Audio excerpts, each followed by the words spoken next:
My name is Kathleen Laughlin, and I'm the Chapter 13 trustee for the District of Nebraska. With me today are Marilyn Abbott and Tom Kenny, who are counsel to the Chapter 13 trustee. On December 1st, 2011, new proof of claim and mortgage bankruptcy rules and official forms became effective. Today, we are going to discuss some of these changes and specifically how the Chapter 13 trustee intends to implement them. It is imperative that you yourself read carefully and understand all of these rules and forms. The Chapter 13 trustee will not give, nor do we intend this to be legal advice on the meaning, interpretation, or construction of these rules and forms. We are merely trying to alert you to the existence of these changes and to stimulate discussion of how these changes are going to be implemented. By way of background, the impetus for these changes came from discussions around the country among various Chapter 13 trustees, United States bankruptcy trustees, debtors' attorneys, and other interested parties regarding the various mortgaging, servicing, and claims documentation problems that have occurred in Chapter 13. These groups have been trying to come up with ways of correcting the records of the mortgage servicers at the end of the plans, and some of these ideas got incorporated in the new bankruptcy rules and the official rules, which became effective December 1st, 2011. Basically, these new mortgage rules and forms do the following. First, require mortgage creditors to disclose pre-petition default fees and arrearage amounts, post-petition mortgage payment changes, and post-petition fees and expenses. Second, establish a procedure in mortgage cure cases for resolving payment disputes and determining whether the Chapter 13 debtor has fully cured mortgage defaults.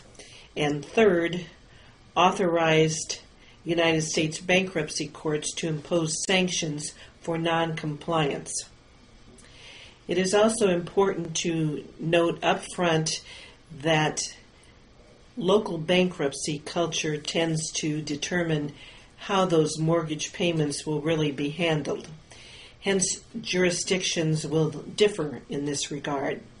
In Nebraska, for example, the Chapter 13 debtors are not required to make their regular monthly mortgage payments through the Chapter 13 trustee's office. However, the debtors do make all payments curing the mortgage arrearages through the Chapter 13 trustee office. This treatment of mortgage debt can be used on first, second, third, and maybe even a fourth mortgage if the debtor so desires. But there are other jurisdictions where Chapter 13 trustees require the debtor to pay non-delinquent ongoing mortgage payments through the Chapter 13 trustee in cases where the trustee is also curing the accumulated pre-petition mortgage arrearages. Actually, the Chapter 13 trustees in many of those so-called quote-unquote conduit jurisdictions were probably the ones who strongly lobbied for these new changes, rules, and forms. In summary, we're going to be reviewing basically two federal rules of bankruptcy procedures, which include about 10 specific sections.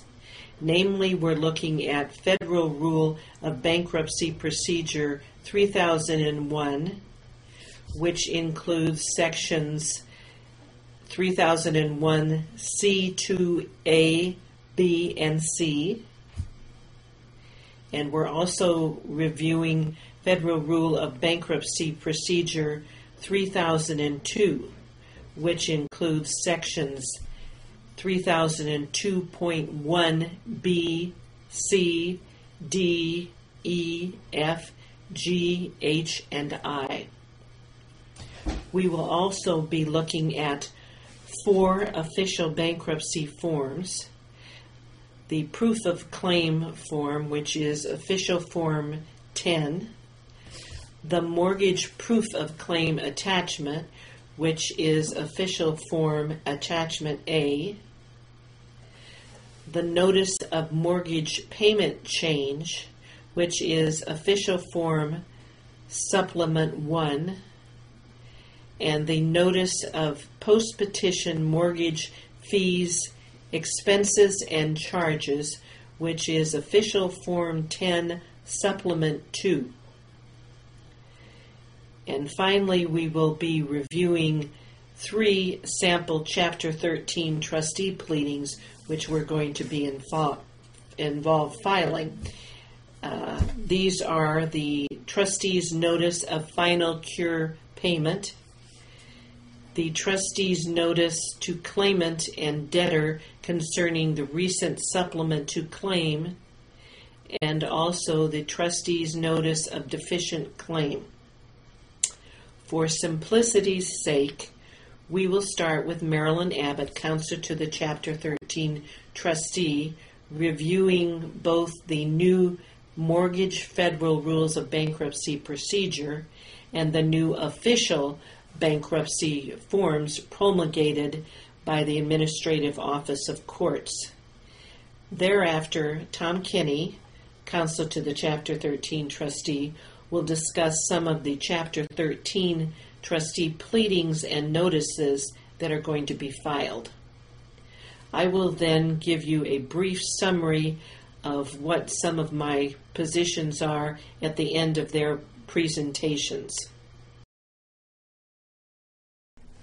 Proceeding with our presentation, I will now be covering the specific language in the amendments and the new rule dealing with mortgages on the principal residence and the required forms that now must be filed as of the December 1st amendments. The rules that were amended is the proof of claim rule, Rule 3001C, and of particular concern is Rule 3001C, subpart 2, and the provisions for an attachment to be filed to a mortgager's proof of claim. The attachment form, and that is specifically noted as Attachment A to Form B10, Official Form B10, and there is an attachment form which is required to be used, or as with all federal rules, a form that's in substantial conformity with that attachment. And it is important to note that Rule 3000C2, C2, capital letter C, specifically indicates that this attachment is required when there is a loan that is a security interest on the debtor's principal residence. And the two terms used in that portion of the rule are important, and they are also used with new Rule 3002.1. And I'm going to briefly just address what we've observed with the use of those specific terms. First, the attachment to the proof of claim is required if the claim is for a security interest. The Bankruptcy Code defines specifically the term security interest as an agreement that the debtor has entered into. In other words, a consensual lien.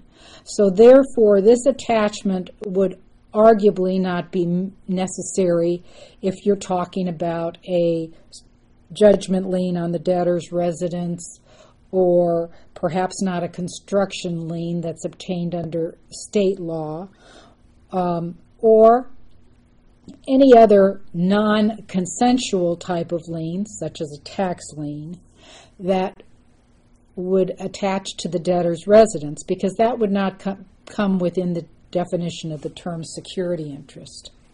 The other key limiting term is, of course, the principal residence.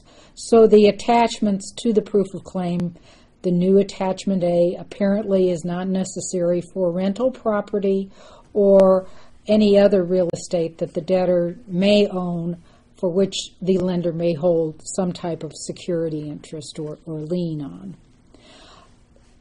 The new attachment A, required to be filed with the mortgage or deed of trust proof of claim, requires specifically that the lender note whether there's an escrow in connection with the loan.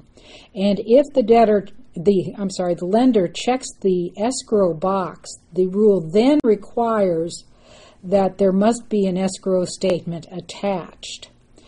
And this is a requirement, again, under the rule. The trustee's office has undertaken in the last year and a half or so to send out trustees' notices of deficient claims, where the trustee's office has been reviewing these mortgage claims on the debtor's principal residence, and if there are deficiencies in the claim or concerns that the trustee has, we have been issuing a notice of deficient claim. And Tom Kenny's going to be covering some changes that we are making to that form in light of this new attachment A that is required to the official proof of claim form when it is a mortgage on the principal residence. One other item that I would make reference to is that there has been an amendment to the proof of claim form. That's official form B10. That again was effective December 1st, 2011. There have been major changes to the signature line and the authorization for signature. And the person who is filing the proof of claim should read carefully the new requirements under the official proof of claim form as to your proper authorization to sign the proof of claim form, and whether perhaps now under the new proof of claim form a power of attorney might be necessary to be attached in order for the proof of claim form to be correctly filled out. Period. I would also note that the Nebraska Bankruptcy Court's website, as of today, has 4 PDF fillable forms that have been put on the very front page, and this new proof of claim form is one of those items. The attachment A to Form B10, which I referred to, is also on the court's website on the front page in PDF fillable. And the 2 other supplement forms that have been prescribed by the new federal rules that I'll deal with under Rule 3002.1 in a minute are also in PDF fillable versions on the front page of the court's website. One other comment that I'd like to make about Rule 3001 is that there was an amendment or a change made to Rule 3000C, Subpart 2, capital letter A. And this provision is new, and it does apparently apply to both secured and unsecured creditors. And I'll just read that verbatim now. And it specifically requires that when the debtor is an individual, as opposed to, I assume, a business case, in addition, if the claim, in addition to its principal amount, the claim includes interest, fees, expenses, or other charges incurred before the petition was filed, an itemized statement of the interest, fees, expenses, or charges shall be filed with the proof of claim. It appears that provision in Rule 3001 will apply to both secured and unsecured creditors. So it is not specifically limited to only mortgage creditors. I'm going to move on now to the new Rule 3002.1. And the committee notes to this rule specifically indicate that the purpose of the rule was to implement the provisions of the code dealing with treatment of long-term indebtednesses under Section 1322B5 of the Bankruptcy Code. The first provision and the opening provision of new Rule 3002.1 is important because it specifically limits who this new rule will be applied to. In other words, which creditors and which types of loans. As I discussed before, the first definition is that this rule will only be applied where there is a security interest. Again, a consensual lien was granted by the debtor.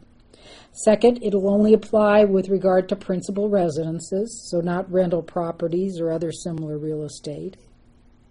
And finally, and this is specifically only for new Rule 3002.1, it only applies where under 1322B5, that is a long-term debt, where specifically the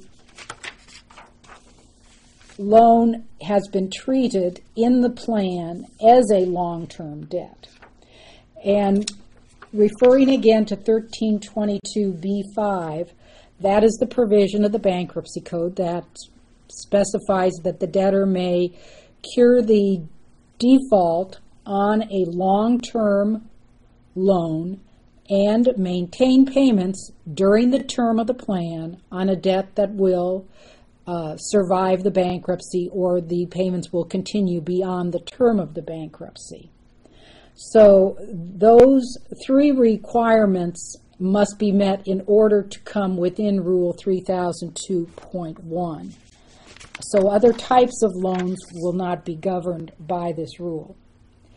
For those loans governed by this rule, there is now under 3002.1 subpart small b a new official form referenced, and that is Supplement 1 to Form B10. In other words, Supplement 1 to the Proof of Claim form. The rule specifically indicates that this new form will be an attachment to the proof of claim, and it is headed and as the Notice of Mortgage Payment Change. This is a new form which must be filed when the loan, again, falls within the category specified in Subpart A, and it must be served 21 days before a change in payments on the loan. And it also must be served on the debtor, debtor's attorney, and the trustee. Obviously, some service can be made via ECF on some of those parties, but of course not on the debtor. However, for lenders who have had concerns in the past that service of changes in mortgage payment may in some way violate the automatic stay, this rule, I think, now should satisfy any lender that it is now a requirement to serve the notice of the change of mortgage payment, and certainly by virtue of the rule could not be construed as a violation of the automatic stay. The second new official form is Supplement 2 to Form B10, the official proof of claim. Again, it is to be filed as an attachment to the proof of claim. And it is headed Notice of Pre-Petition Mortgage Fees, Expenses, and Charges.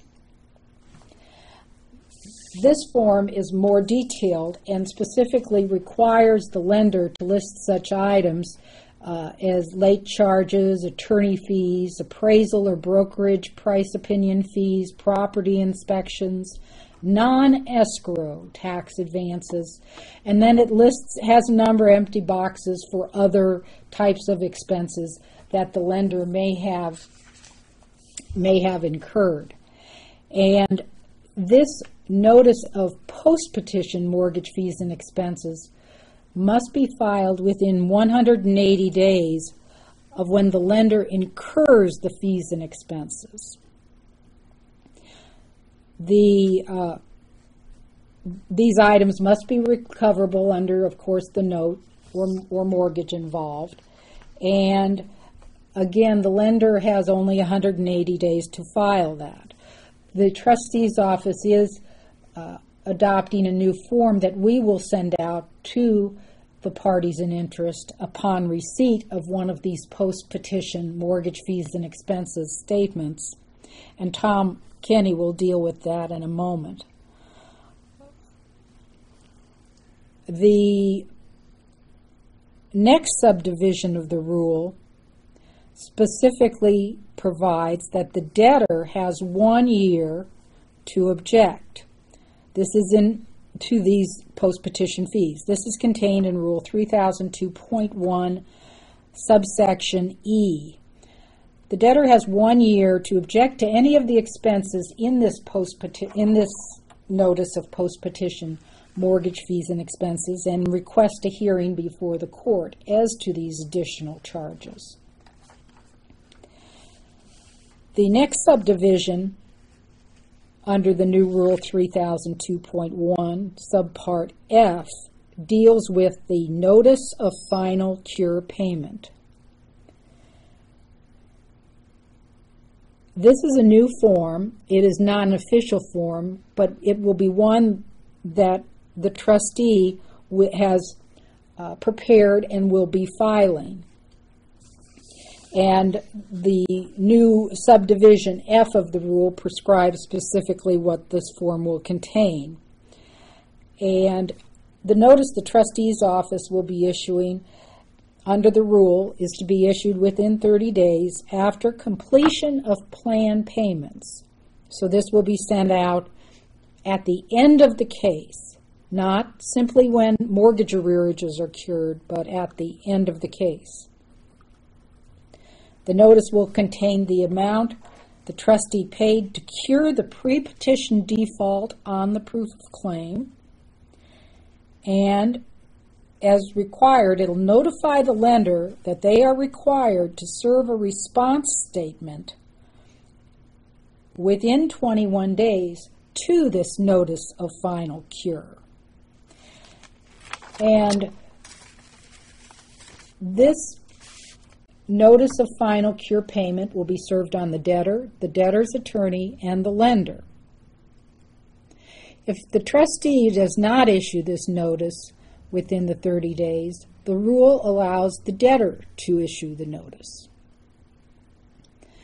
The response statement that is then required to be filed by the mortgage holder or lender, and what this response statement must contain, is set forth in Rule 3002.1, subsection G.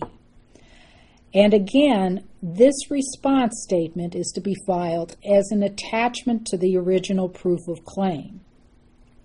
It's to be served on the debtor, debtor's attorney, and the trustee.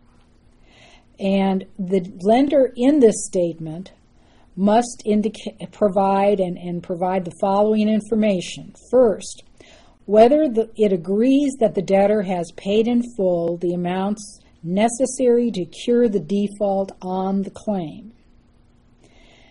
Second, whether the debtors are current on payments under 1322b5.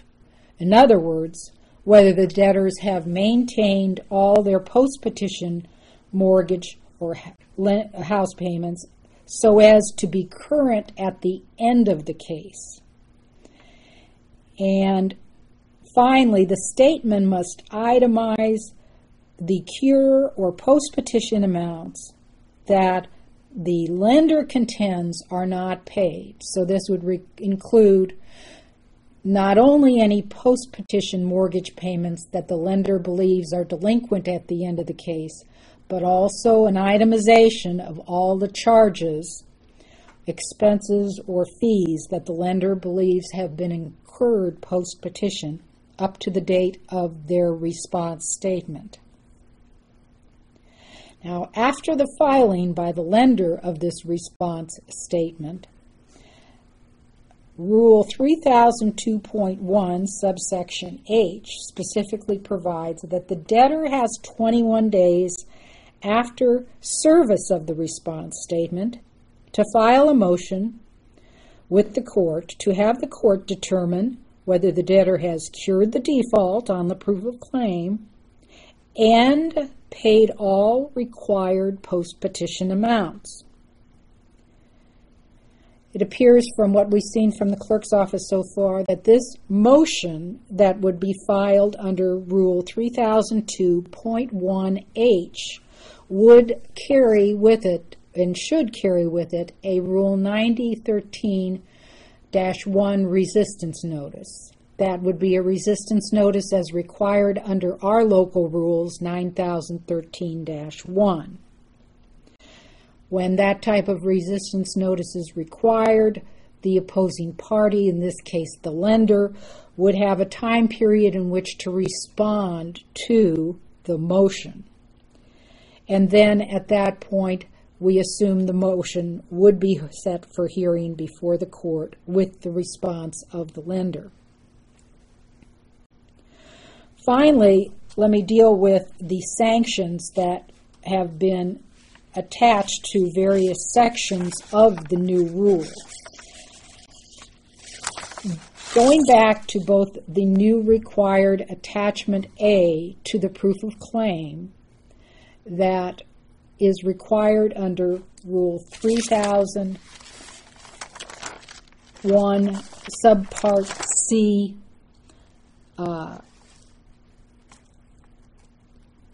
subpart C, subpart 2C, if that attachment is not filed, there are provisions that allow the court to preclude presentation of the omitted information in that type of attachment in any further hearing or adversary proceeding, and also to award expenses and attorney's fees. These same types of sanctions are set forth in Rule 3002.1I with regard to failure of the lender to file the required mortgage change of payment form, the required notice of post-petition mortgage fees and expenses, and the new required response statement in response to the trustee's notice of final cure payment. In other words, if these specific forms are not filed when required, the court under 3002.1I does have the authority to preclude presentation of the omitted evidence, the fees, expenses, changes in mortgage payment, and also the lender's position with regard to post-petition defaults could be prohibited from being presented in further proceedings before the court. And expenses and attorney fees could be awarded based upon the failure to file those required forms. At this point, I'm going to conclude my remarks and turn to Tom Kenny to deal with some of our forms. Thank you. I'm going to be talking about one revised form and two new forms that the trustee's office will be using in conjunction with the new rules and the amendments to the rules. I'm just going to give you a little bit of context for each form, and hopefully my comments will be brief. As you can probably tell from if you've read these rules, saving a debtor's house is really a two-part battle. The first part is curing of the pre-petition arrearage, and the second part is keeping them current on the post-petition payments. Heretofore, the trustee's office, and for that matter, debtor's counsel, have been mostly concerned with the pre-petition arrearage, because that's what the plan is in this district is designed to cure. These rules kind of bring to the forefront an increasingly problematic concern, and that is keeping the debtors current post-petition. with regard to the pre-petition arrearage, one of the most important things that has to happen in getting that solved is the filing of the creditor's claim. The trustee's office, in conjunction with the U.S. Trustees Program to Combat Mortgage Abuse, undertakes to review each mortgage claim that is filed. And if we see a problem with that mortgage claim, we issue out what's called the trustee's notice of deficient claim. You've no doubt seen that. We review each mortgage claim to see that the proper documentation is attached, that there's an itemization of the default amount, and that some of the costs, if they're identified, are not excessive. The trustee's notice of deficient claim form has been revised at paragraph 1B. Just to keep track of these changes, you will now, or if you're a creditor, you will now be required to utilize Form B to fill it out correctly. And if there's an escrow account, that you attach an escrow statement. So there's a small change to trustee's notice of deficient claim. That claim should be up on your screen. The other two, the next form that I'm going to talk about has to deal with trying to keep the debtors current post-petition. As Marilyn explained, as we work through a case, the creditor is going to be required to keep the debtor and debtor's counsel apprised of any new charges that the debtor incurs that haven't been paid. Now, in this district, because we're not a conduit district, in other words, we don't pay the regular mortgage payments, there's really not much that the trustee is going to do about that. But we will be sending out a new form, which is on your screen, or will be. It's called Trustee's Notice to Claimant and Debtor Concerning Recent Supplement to Claim. And essentially what that notice says is that the trustees received an attachment to the claim of the mortgage company, essentially alerting everyone to the fact that there's a new charge or a new fee. We're going to say in there to the debtor that we don't consider that to be part of the default and that we won't be paying that. However, that's not to mean that they're not to be concerned. We urge them strongly to contact you. I suspect they might be anyway, because ordinarily, in my experience, if you're going to get a new fee, it's because there's a payment that's late or missing. So you may be getting this right about the same time you get your motion for relief. But we will be sending that out, and essentially that's to make sure that everybody's on the same page, that the trustee does not consider those new charges to be part of the default amount. It's not pre-petition, so we won't be paying it. It's something the debtor will have to deal with. The last form that will be issued is going back to the pre-petition arrearage. We will be issuing at the end of the case a notice of final cure payment. And in conjunction with our obligation under the rules, we'll be notifying the creditor that in our estimation, we have paid the amount that was identified in the plan and the claim as the amount necessary to cure the pre-petition default, including principal and interest. When that goes out, that triggers their obligation to respond. It also triggers your need to review the whole case to see if you have to be involved to get in front of the court to determine whether or not the debtor is current at the end of the case. Whether or not, like I say, it's a two-step process. The first is he cured his pre-petition default? And the second one is, do they remain current at this time so that they can go forward with a clear conscience and hopefully onto their new fresh start. So with that, I will conclude my remarks. In conclusion, let me just remind you of a couple salient points that we made today. The fact that the Nebraska Chapter 13 trustee does not usually pay the regular ongoing first mortgage payments for Chapter 13 debtors in this district certainly impacts how we are going to implement this rule.